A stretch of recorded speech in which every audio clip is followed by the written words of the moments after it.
Hello everyone, this is Natasha Chaturvedi and welcome to all on our YouTube channel that is Easy Learning 247।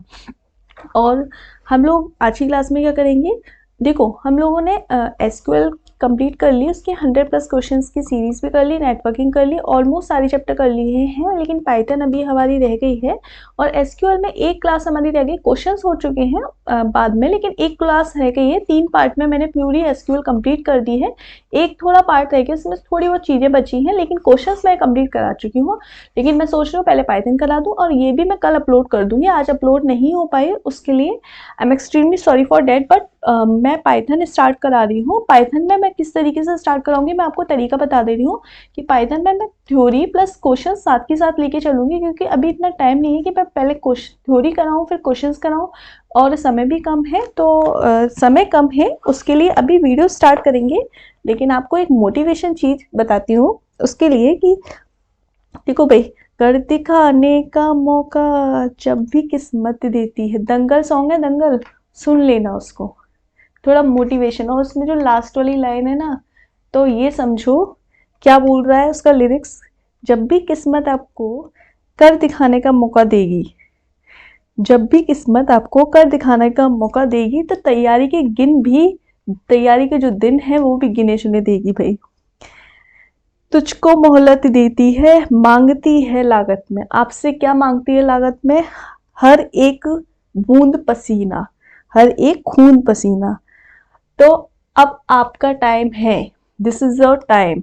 याद रखना, जब भी किस्मत मौका देगी तो समय भी कम देगी भाई। जब भी किस्मत मौका देगी तो समय भी कम देगी, और उसी समय को सही से यूटिलाइज करना है। और 15 दिन मानो, 15 दिन मोर देन इनफ, और इन 15 दिन में दंगल है हार या जीत का। तो इतनी मेहनत कर लो, खून पसीना एक बहा दो, खून नहीं बहाना है, पसीना, मेहनत के पसीने से। तो मेहनत कर लोगे तो सिलेक्शन ले लोगे, ये मैं दावा कर रही हूँ। पढ़ने का तरीका सबका अलग है, यूट्यूब से पढ़ो, सेल्फ स्टडी करो, कुछ भी करो, 15 दिन मेहनत करो कैसे भी करके। क्योंकि जब भी किस्मत मौका देगी, जब भी कोई जॉब आएगी, आपको लगेगा अभी तो फॉर्म भरा था, एग्ज़ाम आ गया, कैसे क्या होगा। तो हर एक जॉब में यही होगा, फॉर्म भरते ही एग्ज़ाम होगा, मौका बहुत कम होगा, सीटें, यही तो एग्ज़ाम है, इसी को तो बोलते हैं दंगल दंगल। चलो, हो गया दंगल, अब देखते हैं आज की क्लास स्टार्ट। लेकिन ये भी जरूरी था क्योंकि आप बहुत डिमोटिवेट हो रहे हैं, 15 दिन है, मोर देन इनफ। चलो स्टार्ट करते हैं, 500 क्वेश्चन की सीरीज करेंगे। जुड़े रहिए मेरे संग इजी लर्निंग 247 पर। जो लोग इस चैनल पर नए हैं सब्सक्राइब करना ना भूलें, भाई लाइक वाइक कर दिया करो। अब चलो, आज का क्वेश्चन है कि पाइथन प्रोग्रामिंग लैंग्वेज को किसने स्टार्ट किया? गुडियो वैन रॉसम ने स्टार्ट किया था। रॉसम, याद करने का तरीका है, देखो पाइथन, और पाइथन हमें पता है एज पाइथन स्नेक का नेम भी है, तो नाम उस पर नहीं पढ़ा है, लेकिन ये समझ लो गुडियो वैन रॉसम। तो गुडियो मतलब याद करने का तरीका क्या है, जी से गुड़िया, गुड़िया से गुडियो वैन रॉसम, ठीक है। और वहां पे टिक करना है, अगर इसको गुड़िया से भी याद रखोगे तो भी याद रहेगा। What type of programming does Python support? Python क्या क्या सपोर्ट करती है भाई? ऑब्जेक्ट ओरिएंटेड सपोर्ट करती है, सही बात है। स्ट्रक्चर प्रोग्रामिंग है, हाँ। फंक्शनल प्रोग्रामिंग है, very good. All of the above, तो ऑल ऑफ दी एबव इसका करेक्ट आंसर होगा, क्योंकि पाइथन एक ऐसी लैंग्वेज है जो ऑब्जेक्ट ओरिएंटेड प्रोग्रामिंग लैंग्वेज भी है, स्ट्रक्चर प्रोग्रामिंग लैंग्वेज भी है, फंक्शनल प्रोग्रामिंग लैंग्वेज भी है। अगला क्वेश्चन देखते हैं। All keywords in Python are, जितने भी कीवर्ड्स हैं पाइथन में वो क्या होते हैं? वो कैपिटल लेटर होते हैं, कैपिटलाइज्ड होते हैं, लोअर केस होते हैं, अपर केस होते हैं, नन ऑफ द अबव होते हैं। तो बेसिकली आप याद रखिएगा, जो कीवर्ड्स होते हैं पाइथन में, क्या बात कर रहे हैं कीवर्ड्स की, वो क्या होते हैं? Pre defined word, pre defined, pre defined. देखो कुछ चीजें तो हमारी एमसीक्यू के साथ साथ कंप्लीट हो जाएंगी, प्री डिफाइंड वर्ड्स होते हैं, ठीक है। अब ये प्री डिफाइंड वर्ड्स जैसे कि एंड, एज, ब्रेक, बाई, और पास, प्रिंट, ये सारे हमारे क्या होते हैं? Else, if, except, elif, except, with, in, ये सारे हमारे क्या है? कीवर्ड्स, ठीक है। अब आपको दिख रहा है ये सारे के सारे हमारे लोअर केस से स्टार्ट हो रहे हैं, सारे के सारे। तो आप लोग क्या टिक करेंगे, लोअर केस, लेकिन गलत है, अपर केस। अपर देखो एक टर्म आता है केस सेंसिटिव। क्या आता है भाई, केस सेंसिटिव। केस सेंसिटिव का मतलब हो गया ऐसी लैंग्वेज जो जहां कैपिटल लिखा है, कैपिटल लिखा है, जैसे मैंने लिखा एंड, तो जहां कैपिटल लिखा है कैपिटल को फॉलो करे, स्मॉल लिखा है तो स्मॉल से ही डिनोट करे, और कैपिटल स्मॉल मिक्स लिखा है तो कैपिटल स्मॉल मिक्स करे। तो ऐसी लैंग्वेज को हम केस सेंसिटिव लैंग्वेज बोलते हैं, यानी एक ऐसे टर्म जहां पे भाई वो स्मॉल और कैपिटल लेटर्स का भी फर्क पड़े, इंग्लिश के स्मॉल कैपिटल लेटर का भी फर्क पड़े, उसको हम केस सेंसिटिव लैंग्वेज बोलते हैं। लेकिन और हमारी पाइथन एक केस सेंसिटिव लैंग्वेज है क्योंकि यहाँ पर स्मॉल और कैपिटल से फर्क पड़ता है। ठीक है, जो लोग बोलते हैं नहीं है तो उनको पाइथन के कीवर्ड्स जरा बता दीजिएगा कि पाइथन में अगर हमने AND कैपिटल से लिखा तो वो हमारा गलत हो जाएगा। तो पाइथन एक केस सेंसिटिव लैंग्वेज है। यहाँ पर सारे जो कीवर्ड्स होते हैं, कीवर्ड्स मतलब प्री डिफाइंड वर्ड, जो पाइथन की लाइब्रेरी में ऑटोमेटिकली स्टोर है। अगर आप एंड फंक्शन को कॉल करेंगे तो वो वहाँ से कॉल हो जाएगा ऑटोमेटिकली, एस को कॉल करेंगे तो उनकी लाइब्रेरी से ऑटोमेटिकली वो कॉल हो जाएगा। तो पाइथन के जो कीवर्ड्स होते हैं वो लोअर केस में होते हैं, लेकिन एक दो फंक्शन होते हैं, एक होता है, 3 फंक्शन होते हैं इवन, ट्रू, फॉल्स और नन। ये हमारे स्टार्ट कैपिटल लेटर से होते हैं, ट्रू, फॉल्स और नन। तो अब पाइथन ना तो कैपिटल, ना ही सारे कीवर्ड पाइथन में लोअर केस में होते हैं, ना ही सारे कीवर्ड पाइथन में अपर केस में होते हैं, ना ही कैपिटलाइज्ड होते हैं। तो इसका आंसर होगा नन ऑफ दीस। ठीक है, क्लियर। अगला क्वेश्चन देखते हैं। तो भाई ये बोल रहा है कि हमें आउटपुट बताना है। देखो अब यहाँ पर आउटपुट बताने से पहले अगर मैं अभी पहली चीज मैं बोलना चाहूंगी कि मैं इसका आउटपुट बताती हूँ। देखो वाइल लूप है, वाइल की कंडीशन ट्रू है, स्टार्ट कहाँ से होगा, i = 1 से। Very good. अब यहाँ पे क्या लगा है, मॉडुलस, मॉडुलस 3, मतलब अगर i की वैल्यू 1 है तो पहले ये प्रिंट हो जाएगा i। ठीक है, अब i प्लस मतलब एक वैल्यू इंक्रीज हो जाएगी। अब जब 2 हो जाएगा, i की वैल्यू यहाँ पे 2 आ जाएगी, तो i मॉडुलस 2, मॉडुलस का मतलब होता है कि इससे इसको डिवाइड करने पर जो भी रिमाइंडर बचेगा वो शो हो जाएगा। यहाँ पे 0 के बराबर है, नहीं है, अगर नहीं है तो ये 2 को प्रिंट कर देगा। ठीक है, फिर i की वैल्यू एक इंक्रीमेंट होगी तो 3 हो गई। अब यहाँ पे 3 / 3 = 0, तो यहाँ पर ये 0 आ गया। जैसे ब्रेक कंडीशन आई, जहां भी ब्रेक लिखा हो यानी अब वो रुक जाएगा प्रोग्राम, और यहाँ पे 3 प्रिंट नहीं होगा क्योंकि 3 पर तो 3 / 3 = 0, तो 3 पर तो ये ब्रेक ही हो जाएगा। तो यहाँ पे प्रिंट क्या होना चाहिए, 1 और 2 इसका आउटपुट आना चाहिए। तो 1 और 2 इसका आउटपुट आएगा। लेकिन अब सारे लोग गलती करेंगे, कुछ लोग तो यहाँ पे ब्रेक को भी प्रिंट करा देंगे, तो 1 2 3 लिख देंगे। कुछ लोग को ये जो रूल पता होगा तो वो 1 2 लिख देंगे। लेकिन यहाँ पर है एक्चुअल में इसका आंसर बी। अब आप मुझसे पूछेंगे कि मैम इसका आंसर ब्रेक एरर क्यों है। उसका रीजन ये है कि देखो यहाँ पर आपका जो स्टेटमेंट होना चाहिए वो होना चाहिए i + 1, लेकिन यहाँ पर क्या है, देखो इधर भी स्पेस है, इधर भी स्पेस है और इधर भी स्पेस है। तो स्पेस को ये स्ट्रिंग को काउंट कर लेगा बाय डिफॉल्ट, तो यहाँ पर ये एज अ स्ट्रिंग की तरह इसको ट्रीट करेगा। तो ये इसका क्या आ जाएगा, एरर। क्लियर, समझ में आया। क्वेश्चन देखो, आप लोग पूरा क्वेश्चन सॉल्व करोगे और उसका आंसर 1 ये लगा के आओगे, लेकिन कभी कभी क्या होगा, प्रोग्राम में आपको एक एरर देगा, लेकिन आप उसका फाइंड क्या करोगे, आउटपुट। तो अगर ऑप्शन में एरर है तो सबसे पहले आप उसकी एरर चेक कर लेना कि क्या उसमें कोई एरर तो नहीं है। पता चला पूरा सॉल्व करो और उसमें एरर हुई। ठीक है, इसीलिए मैंने पहले सॉल्व भी करा दिया।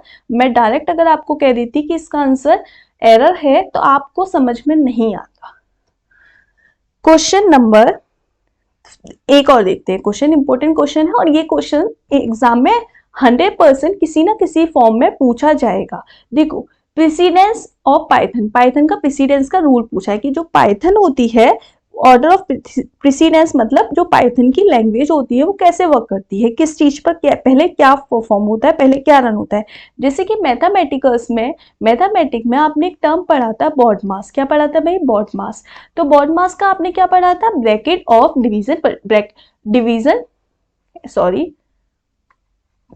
Baud mass, bracket of division, multiplication, addition and subtraction. Similarly Python में एक टर्म आता है, इसको याद कर लो, एक शॉर्ट ट्रिक है, पेमडास। क्या आता है? पेमडास। आई होप शायद आपने सुना होगा या आपको नहीं भी पता है तो आप अब नोट कर सकते हैं। पेमडास एक शॉर्ट ट्रिक है याद करने की कि आपका इससे आंसर कभी गलत नहीं होगा और इसी में से इसके क्वेश्चंस पूछे जाएंगे। पहला पी मतलब पैरेंथेसिस, ई मतलब एक्सपोनेंशियल, एम मतलब मल्टीप्लिकेशन, डी मतलब डिवीजन, ए मतलब एडिशन, एस मतलब सब्ट्रैक्शन। अब यहाँ पे ऑर्डर पूछा तो पी, यहाँ पे क्या पैरेंथेसिस कहीं दिया है? हाँ दिया है, तो ये दोनों हमारे हो सकते हैं। आगे देखते हैं, एक्सपोनेंशियल दोनों में दिया है, मल्टीप्लिकेशन दोनों में दिया है, डिवीजन दोनों में दिया है, उसके बाद यहाँ पे एडिशन है, यहाँ पे सब्ट्रैक्शन, तो ऑप्शन नंबर डी इसका करेक्ट आंसर हो जाएगा। क्लियर? अगला क्वेश्चन बोल रहा है कि हमें आउटपुट फाइंड करना है। इस जो पाइथन स्निपेट है इसका if x is equals to 1 है, अगर हमारा x 1 है तो हमें इसका आउटपुट फाइंड करना है। देखो जब भी हमें ये शिफ्ट ऑपरेटर दिए हो, ये left shift right shift operator हमें दिए हो, तो सबसे पहले इसको हम क्या करें, सिंपल तरीका होता है उसको बाइनरी की फॉर्म में कन्वर्ट कर लें, और वो भी 4 डिजिट की, 4 डेसिमल, मतलब ऐसे 0001, अगर 2 दिया है तो 0010 ऐसे। अब उसके बाद हमें शिफ्ट ऑपरेटर कितना दिया है? 2, तो यहाँ पे पहले फर्स्ट शिफ्ट में इधर 1 आ जाएगा, सेकेंड शिफ्ट में इधर 1 आ जाएगा, तो इसका आंसर 0101 होना चाहिए। ठीक है, और 0101 किसका कोड होता है डेसिमल में? 101 किसका कोड होता है? 4 का, तो इसका आंसर क्या आना चाहिए? 4। क्लियर? आपको ये चीज समझ में आई? अगर मैं बोलूं कि यहाँ पर x इज इक्वल्स टू 2 होता तो मेरा कोड क्या हो जाता? 0010, और मुझसे शिफ्ट ऑपरेटर कितना शिफ्ट कराता? 3, तो यहाँ पे पहले क्या होता, ये मेरा इधर शिफ्ट हो जाता, फिर इधर शिफ्ट हो जाता, तो यहाँ पे 1000, तो ये 8 का कोड हो जाता। समझ में आया? अगला क्वेश्चन देखते हैं। अब बोल रहा है एक्सप्रेशन को सॉल्व करना है, और जैसे अभी मैंने आपको बताया था पेमडास का रूल वैसे ही सॉल्व करना है, यानी सबसे पहले पैरेंथेसिस मतलब ब्रैकेट्स, उसके बाद एक्सपोनेंशियल, फिर उसके बाद multiplication, division and then addition and subtraction. देखो सबसे पहले यहाँ पर इसको सॉल्व करेंगे तो इसका मतलब होता है पावर, तो 3 की पावर 2 क्या हो जाता है? 3 की पावर 2 इज 9। ठीक है, और यहाँ पर 2 की पावर, अब ये पावर का इसका मतलब पावर होता है जब ये 3 की पावर 2 मतलब 9, तो 2 की पावर यहाँ पे क्या हो गया? 9, तो 2 की पावर 9 का मतलब होता है 512, तो हमारा ऑप्शन या तो ए होगा या बी होगा, सी और डी तो हो नहीं सकता। अब देखो दूसरा देखते हैं, दूसरा क्या है, पहले ये सॉल्व करेंगे। 2 की पावर 3 इज 8, 2 की पावर 3 इज 8, और 8 की पावर 2 इज 64, तो हमारा ऑप्शन नंबर ए इसका करेक्ट होगा।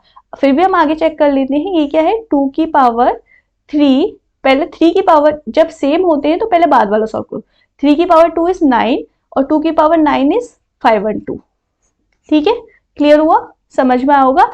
इस रूल से करोगे तो कभी भी ये क्वेश्चंस गलत नहीं जाएंगे। मैंने क्या बोला, ये पेमडास जो मैंने अब रूल बताया, मतलब ये शायद मेरा बनाया हुआ है या ऑलरेडी बुक्स में है पता नहीं, पर मुझे ऐसे याद करना ज्यादा अच्छा लगा, बॉड मास से पेमडास। ठीक है, दास लास्ट में तो सेम है, बॉड मास पेमडास। ठीक है, ये और ऑर्डर ऑफ प्रेसिडेंस जो होगा पाइथन की लैंग्वेज का कि किसको पहले क्या सॉल्व करते हैं, इससे एक क्वेश्चन आएगा, चाहे वो मैथमेटिकल कैलकुलेशन हो चाहे इसके डायरेक्ट स्टेप पूछ ले, पर आएगा ही। डिवीजन ऑपरेटर के लिए क्या होता है भाई? डिवीजन ऑपरेटर ये होता है डिवीजन ऑपरेटर। ठीक है, अच्छा एक बार मैं इन शॉर्ट आपको ऑपरेटर के बारे में भी बता दूं क्या? बताइए। देखो अगर अरिथमेटिक ऑपरेटर है तो प्लस, उसके बाद सब्ट्रैक्शन ऑपरेटर है तो माइनस, मल्टीप्लिकेशन ऑपरेटर होगा तो स्टार साइन। ठीक है, डिवीजन ऑपरेटर है तो सिंपल ये वाला टर्म। फ्लोर डिवीजन है, फ्लोर डिवीजन, तो ये फ्लोर डिवीजन और डिवीजन में क्या फर्क है? फ्लोर डिवीजन में जैसे कि मैंने बोला 2/3। ठीक है, तो इसका आंसर क्या आना चाहिए? मैंने बोला 3/2, सॉरी 3/2 नॉर्मली सिंपल। तो इसका आंसर क्या आना चाहिए? 1.5। ठीक है, डिवीजन से। ठीक है, अगर यहाँ पे फ्लो डिवीजन होता तो ये 5 नहीं आता, सिर्फ 1 आता। क्या आता? 1। ठीक है, और फ्लो डिवीजन में मतलब यहाँ पे जो आगे वाले साइन होते हैं हमारे आफ्टर डेसिमल वो शो नहीं होते। ठीक है, और ये हमारा अब अगला ऑपरेटर होता है एक्सपोनेंशियल ऑपरेटर। एक्सपोनेंशियल का मतलब पावर, जैसे अभी मैंने बताया था, जैसे लगा होता है 2 3, तो इसका मतलब हो गया 2 की पावर 3 मतलब 8। ठीक है, अगर यहाँ पर ये वाला मॉडुलस, इसको बोलते हैं मॉडुलस ऑपरेटर। इसका मतलब हो गया, जैसे मैंने बोला 9 मॉडुलस 2, तो इसका मतलब हो गया 1। इसका आंसर क्या आएगा? 1। मतलब जो रिमाइंडर आता है 2, 9 में 2 का डिवाइड देंगे तो 8 टाइम्स चला जाएगा, रिमाइंडर 1 बचेगा तो 1। तो इसका मतलब मॉडुलस का मतलब रिमाइंडर। क्लियर हुआ? तो ये आपको जो अरिथमेटिक ऑपरेटर है वो भी क्लियर हुए होंगे। अगला यहाँ पे क्या है? Following is not a core data type.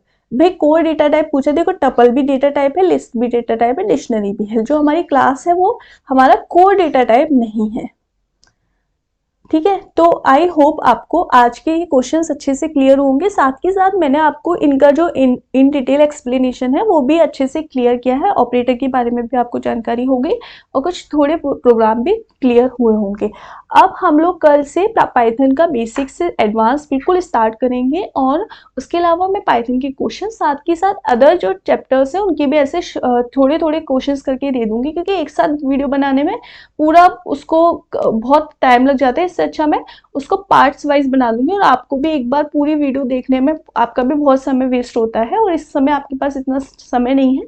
लेकिन आप जो वीडियोस छोटी छोटी हैं उनको इजीली चलते फिरते भी देख सकते हैं।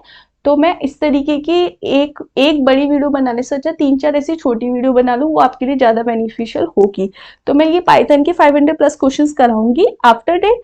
अभी यहाँ पर 10 या 15 क्वेश्चन हुए होंगे उसके बाद में, लेकिन मैं टोटल 500 प्लस क्वेश्चंस कराऊंगी, जैसे मैंने बाकी सारे चैप्टर्स के 100 प्लस क्वेश्चन कराए। पाइथन ज़्यादा इंपॉर्टेंट है, इसीलिए पाइथन के 500 प्लस क्वेश्चंस तो मैं कराऊंगी ही कराऊंगी। ठीक है, और हम लोग बाकी एसक्यूएल की कल मैं वीडियो अपलोड कर दूंगी, और उसके अलावा पाइथन की का जो थ्योरी पोर्शन और प्रोग्रामिंग पोर्शन है, कैसे पाइथन रन करते हैं क्या करते हैं, वो भी कराऊंगी। तो डेली अब दिन में 2 इससे 3 वीडियोस होंगी ही होंगी, जिससे कि हम सारी चीज़ें इजीली कवर हो जाए, और कुछ पाने के लिए मेहनत तो करनी पड़ेगी। So all the very best for your exam, have a nice day, and मिलते हैं नेक्स्ट क्लास में।